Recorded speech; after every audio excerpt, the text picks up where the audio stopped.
The moment Caitlin Clark entered the WNBA, it felt like the entire basketball world changed overnight. Arenas sold out instantly, television ratings exploded, every single game became national news. But as the spotlight around Clark grew bigger and bigger, another narrative started growing just as fast. Fans became convinced the league was trying to humble her. Every hard foul went viral. Every aggressive defensive possession sparked outrage online. And suddenly, social media was flooded with accusations that WNBA veterans were intentionally targeting the rookie superstar out of jealousy. But what if the truth was far more complicated than that? Because behind all the chaos, all the controversy, and all the viral clips, there may have been a much deeper strategy unfolding. A strategy designed not to destroy Caitlin Clark, but to test her. And at the center of that storm stood one coach who refused to let the most hyped rookie in basketball history walk into the league comfortably. Stephanie White and the Connecticut Sun didn't just defend Clark physically, they built an entire psychological gauntlet around her. And what happened next didn't just change Clark's rookie season, it changed the way the entire sports world viewed her toughness forever. The first time fans truly believed the WNBA had turned against Caitlin Clark happened almost immediately. It only took a few games before social media started filling with clips of hard fouls, aggressive traps, and defenders constantly bumping Clark off her spots. To longtime basketball fans, it looked like physical playoff-style defense. But to millions of new viewers tuning into the WNBA, specifically because of Clark, it looked personal. Every collision became a viral debate. Every missed foul call sparked outrage online. Fans slowed clips down frame by frame, accusing defenders of intentionally trying to rough up the league's newest superstar. Suddenly, the conversation around Clark wasn't just about basketball anymore. It became emotional. People started wondering if veteran players resented the attention Clark was bringing into the league. Rumors spread online, suggesting some players were frustrated by her endorsements, her media coverage, and the overwhelming spotlight surrounding her rookie season. The narrative escalated incredibly fast. Sports talk shows debated whether the league was protecting Clark enough. Casual fans who had never watched the WNBA before started accusing players of bullying her physically. Every Fever game became another national conversation about whether Clark was being unfairly targeted. But behind the outrage was something many experienced basketball analysts noticed immediately. The teams defending Clark weren't playing emotionally, they were playing strategically, and no team represented that strategy more aggressively than the Connecticut Sun. Connecticut didn't simply defend Clark tightly, they made every possession physically exhausting. Defenders pressured her the full length of the court. They fought through every screen. They crowded her space before she could even begin creating offense. The goal wasn't just stopping her statistically. The goal was making her uncomfortable mentally and physically for an entire game. And once fans realized how intense Connecticut's approach was becoming, one person quickly became the center of the entire controversy: Stephanie White. Stephanie White never tried hiding what her team was doing. In fact, that's part of why the backlash became so intense. White openly admitted that the Connecticut Sun had no intention of letting Caitlin Clark feel comfortable. Her comments immediately spread online because they sounded almost like a warning to the rest of the league. The message was simple. If Clark wanted to dominate professional basketball the same way she dominated college basketball, she was going to earn every single inch of it. To understand why White approached Clark this way, you have to understand the culture she comes from. Stephanie White built her entire basketball identity around toughness.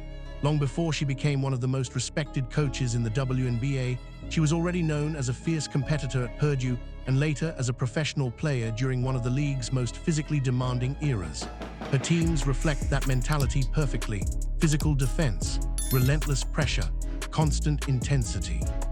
Connecticut wasn't going to suddenly abandon that identity just because the league's newest superstar had arrived.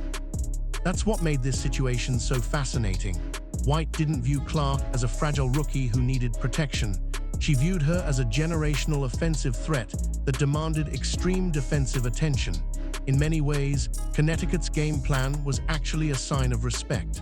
White treated Clark like a superstar immediately, not eventually, immediately. The strategy itself was brutally effective. Defenders denied Clark the ball aggressively. They attacked her space before she could settle into rhythm. They forced her into constant physical contact every possession. Even basic actions like bringing the ball up the floor became exhausting battles. Connecticut wanted Clark thinking physically instead of playing freely. And while longtime basketball fans recognized the strategy as classic elite defense, newer fans saw something entirely different. To them, it looked excessive. It looked targeted. And once those clips started spreading online, the players guarding Clark suddenly became villains overnight. But the player who absorbed the most heat from fans was Stephanie White herself. It was the defender assigned to make Clark's life miserable possession after possession. DiJonai Carrington quickly became one of the most talked about players in basketball, not because of scoring or highlights, but because of the way she defended Caitlin Clark. Every Fever-Sun matchup suddenly felt intensely personal online because Carrington's defensive style was relentless. She picked Clark up full court. She crowded every dribble. She fought over every screen like the game depended on it. To Connecticut, it was disciplined, elite defense. To many fans online, it looked like harassment. The clips spread everywhere. Carrington bumping Clark off her driving lanes. Carrington denying her space near the perimeter. Carrington constantly pressuring her physically before she could even initiate offense. Every collision created another viral debate. Some fans praised the toughness. Others accused the Sun of intentionally trying to intimidate the rookie superstar. What made the situation explode even more was the difference between longtime basketball culture and the expectations of newer fans entering the sport through Clark's popularity. Veteran basketball viewers often defended Connecticut's approach, arguing that every great player faces intense physical pressure eventually. They compared it to legendary defensive rivalries throughout NBA history, where superstars had to survive brutal treatment before fully dominating the league. But newer fans weren't interested in historical comparisons. They saw the face of women's basketball constantly getting knocked around and believed something unfair was happening. Social media amplified every moment emotionally. Slow-motion clips of hard contact spread rapidly across platforms, fueling accusations that veterans were resentful of Clark's sudden fame and financial impact on the sport. To be fair, some speculation online suggested jealousy could be part of the tension. Clark's arrival brought unprecedented media coverage, endorsement deals, charter flight discussions, and financial growth to the league. Some fans believed certain players privately resented how quickly the spotlight shifted toward one rookie. There was never concrete proof of widespread resentment, but the rumors became impossible to avoid as the season continued. Meanwhile, Carrington continued embracing her role defensively without apologizing for it. And in many ways, that confidence only intensified the public reaction around her. Every Fever-Sun game suddenly carried emotional energy far beyond normal regular season basketball. But as heated as the online arguments became, the real pressure surrounding Caitlin Clark was happening quietly behind the scenes. Because while everyone else debated the physicality publicly, Clark herself was dealing with a level of pressure very few athletes ever experienced this early in their careers. What made Caitlin Clark's rookie season so mentally exhausting wasn't just the physical defense. It was the impossible pressure surrounding every single moment. Imagine entering a professional league already being called its biggest star before you've even played a full season. Every game sold out, every mistake dissected nationally, every emotional reaction turned into headlines within minutes. Clark wasn't simply adjusting to professional basketball. She was adjusting to becoming one of the most heavily scrutinized athletes in the country almost overnight. The physical contact made everything even harder. Every game against elite defensive teams became emotionally draining because Clark wasn't just trying to score. She was constantly trying to stay composed. Defenders bumped her off routes. Referees allowed physicality that shocked many casual viewers. Opposing crowds celebrated every missed shot aggressively. And through all of it, cameras followed her constantly waiting for one emotional outburst. That's what many people didn't fully understand during the controversy. Clark wasn't only battling defenders physically, she was battling expectations psychologically. Millions of people expected her to dominate immediately. Others desperately wanted proof she couldn't handle the league. Every possession suddenly carried emotional weight far beyond basketball itself. Reports and interviews from people around the Fever suggested Clark's frustration during certain stretches was very real, even though she rarely showed it publicly. No competitor enjoys being hit constantly or trapped aggressively every night. But what impressed many veterans around the league was how disciplined Clark remained emotionally despite the pressure surrounding her.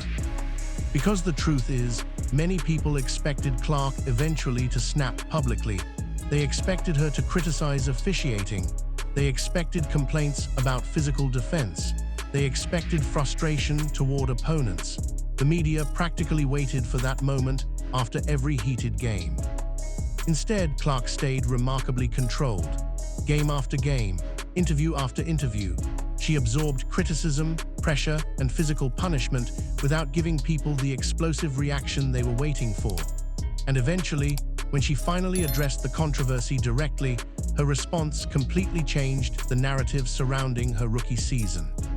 The moment Caitlin Clark finally addressed the controversy publicly, the entire conversation around her rookie season changed almost overnight. Reporters entered that press conference expecting frustration. They expected complaints about officiating, hard fouls, or the physical treatment she had been receiving for weeks. The media had spent so much time building the narrative of Clark versus the league that everyone assumed eventually she would publicly break under the pressure. But that moment never came. Instead, Clark delivered one of the most mature responses of her entire career. Calmly and confidently, she acknowledged the physicality without turning herself into a victim. She explained that this was the best basketball league in the world and that elite competition was supposed to be difficult. She openly credited opponents for playing tough defense and made it clear her focus remained on improving, adjusting, and helping her team win games. That answer stunned people. Because in a sports culture driven by outrage and emotional reactions, Clark completely refused to fuel the drama. She didn't attack defenders. She didn't accuse the league of targeting her. She didn't blame referees. Instead, she framed the entire situation as part of the natural process of becoming a professional athlete. And that response earned her massive respect almost immediately. Veteran players who may have been skeptical about the overwhelming hype surrounding Clark suddenly saw something different. They saw toughness. They saw emotional control. Most importantly, they saw someone willing to embrace competition instead of running from it. Analysts who had spent weeks debating whether Clark was being treated unfairly suddenly shifted focus toward praising her maturity and mental discipline. What made the moment so powerful was how strategic it felt. Clark understood that publicly complaining would only intensify the chaos surrounding her. Instead, she flipped the narrative entirely. Rather than appearing overwhelmed by the physicality, she made herself look stronger because of it. Her message was clear without needing dramatic language. She wasn't asking for protection. She was preparing herself for the reality of elite basketball.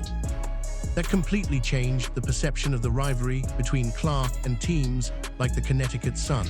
Suddenly, Stephanie White's defensive strategy no longer looked like bullying to many fans. It started looking like high-level competition between a veteran contender and a rising superstar learning to survive professional basketball. And from that point forward, something fascinating started happening. Clark began evolving right in front of everyone. After surviving those brutal early matchups against Connecticut and other physical defensive teams, Caitlin Clark started adapting in ways that showed just how quickly she was learning the professional game. At first, the physical pressure clearly disrupted her rhythm at times. Defenders crowded her space aggressively, forced difficult passes, and made every offensive possession exhausting. But slowly, Clark began finding answers. Her decision-making became sharper. Instead of fighting every trap emotionally, she started reading double teams more patiently. She learned how to use screens more effectively to create separation before defenders could crowd her body. Her passing windows became quicker. Her off-ball movement improved. Most importantly, her composure under pressure became one of her biggest strengths. That's what made Stephanie White's strategy so interesting in hindsight. The goal may have been to slow Clark down temporarily, but in many ways, the physical gauntlet accelerated her development faster than easier games ever could have. Every brutal possession forced her to think at a higher level. Every defensive scheme challenged her to become more efficient mentally as well as physically. And fans slowly began noticing the transformation. Clark stopped looking surprised by the physicality. She started anticipating it. Instead of reacting emotionally after contact, she focused on immediately pushing the pace or finding the next read offensively. The same pressure that initially looked overwhelming started turning her into a much more complete professional player. At the same time, the rivalry between Indiana and Connecticut evolved into something far more compelling than simple controversy. It became one of the most fascinating competitive dynamics in basketball. Stephanie White's veteran defensive machine versus Caitlin Clark's evolving superstar brilliance. Every matchup suddenly carried emotional intensity because fans understood they were watching a rookie being forged in real time against one of the league's toughest teams. Even the public perception surrounding White changed. Early outrage had painted her almost like a villain, orchestrating unnecessary physicality against the league's biggest star. But after Clark publicly praised the competitive nature of the battles, many fans started respecting White's approach differently. Instead of treating Clark delicately, Connecticut challenged her exactly the way elite players are challenged historically. That mutual respect became obvious as the season continued. The games stayed physical. The defensive pressure remained intense, but the emotional narrative shifted away from victimhood and toward competition. Clark wasn't being picked on anymore in the eyes of many fans. She was being tested by elite professionals who recognized her talent immediately. And perhaps most importantly, Clark passed that test mentally. Not because she dominated every game statistically, but because she refused to let the pressure emotionally break her. What makes this entire story so important is that it became much bigger than one rookie season or one rivalry. The Caitlin Clark controversy exposed something deeper happening inside the WNBA itself. The league was entering a completely new era of visibility, attention, pressure, and financial growth almost overnight. Clark became the face of that transformation, whether she wanted to or not. Suddenly, every WNBA game carried national attention. Debate shows discussed women's basketball daily. Social media arguments exploded after ordinary regular season games. Players who had spent years building the league now found themselves operating under spotlight unlike anything the sport had experienced before. That created tension naturally because growth changes everything. Some veterans welcomed the attention immediately. Others seemed uncomfortable with how rapidly the conversation shifted toward Clark specifically. Rumors and online speculation suggested frustrations existed behind the scenes regarding media coverage and public recognition, although many players publicly denied resentment narratives. The reality was probably far more complicated than simple jealousy. The league itself was adjusting emotionally and professionally to unprecedented fame in real time. And right in the center of all that chaos stood Caitlin Clark and Stephanie White, representing two completely different basketball worlds colliding together. Clark represented the future explosion of mainstream attention. White represented the hard-nosed culture that built the league long before cameras and sold-out arenas arrived consistently. Their rivalry became symbolic of the league's growing pains. But instead of collapsing under the pressure, Clark adapted beautifully. She embraced the physicality instead of fighting publicly against it. White continued coaching with intensity instead of softening her approach for public approval.